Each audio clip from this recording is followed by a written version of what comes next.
Needless to say, some critics of Obamacare are pointing out that the unions now complaining are the same folks who helped to sell this bill to the American people. Leslie Marshall joins me now, syndicated radio talk show host and a Fox News contributor, and Chris Plant is host of The Chris Plant Show, and the two of them have been helping us keep track of the rollout of health care and the overhaul that's underway, and we welcome them back. Good to have you both with us. Thanks, Mark.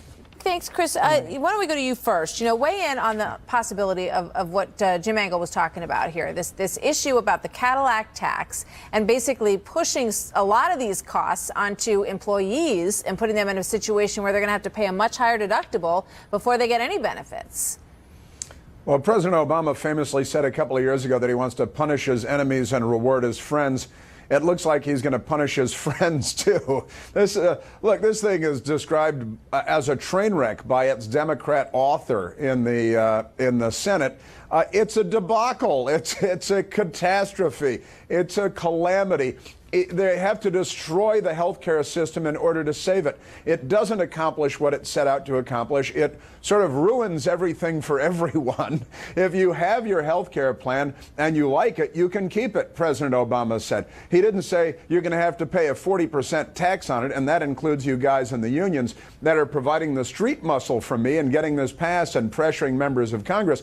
These are the people, they were the ground troops for the Obama administration in getting this thing passed, and now they want nothing to do with it. And basically, they're looking for an exemption for themselves and their friends, and they want somebody else to pay for it. They don't want what was passed here. It was a bill of goods. Nobody read it. Nancy Pelosi famously said, you've got to pass the bill to find out what's in it. Now people are gradually finding out what's in it. And, okay, pre-existing conditions is a good idea. That's about a 2-page bill. The rest of it is a catastrophe. It is it's amazing, Leslie, when you go all the way back to the passage of this and the Cornhusker bill, release from exemption rather, and all of these things down the line. Members of Congress seeking exemptions, different states seeking exemptions. Now you've got unions seeking exemptions. It's like, well, if it's so, if everybody wants to be exempt from it, where does the argument that it's going to work or that it's a good thing in the end, where does that go? Well, the argument that it's a good thing in the end, I think, still holds. And Chris, I won't go back on vacation. As I said, if Chris says you got to read it to know what's in it, I'm leaving and going back on vacation. But I won't, because I love Martha so much, and you too, Thank Chris. you. But seriously, it is a good thing in the long run. The bottom line is this is not just about politics, though we love to make it, and quite frankly, not even about Obama. Insurance companies have been increasing their premiums on corporations and on individuals for decades, regardless of a Democrat or Republican was in office. During the last 4 years of the Bush administration, I looked, because I own a medical center, so I'm an employer, own a company, but I'm also a person who has health care and I have children, etc. So I pay in two senses, as an employer and as an employee.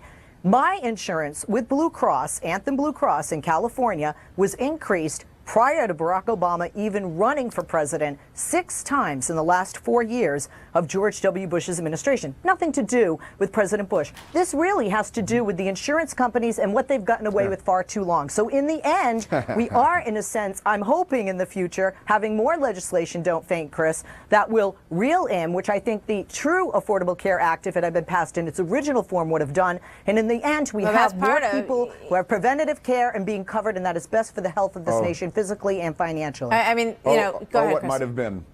Well, I mean, look, what might have been if only we had passed a different bill, then we'd have, a different bill to talk about. That's great. My insurance rates, I get Blue Cross, I self-insure, gone up 30% under Barack Obama. I don't know how many times, but it's gone up 30%.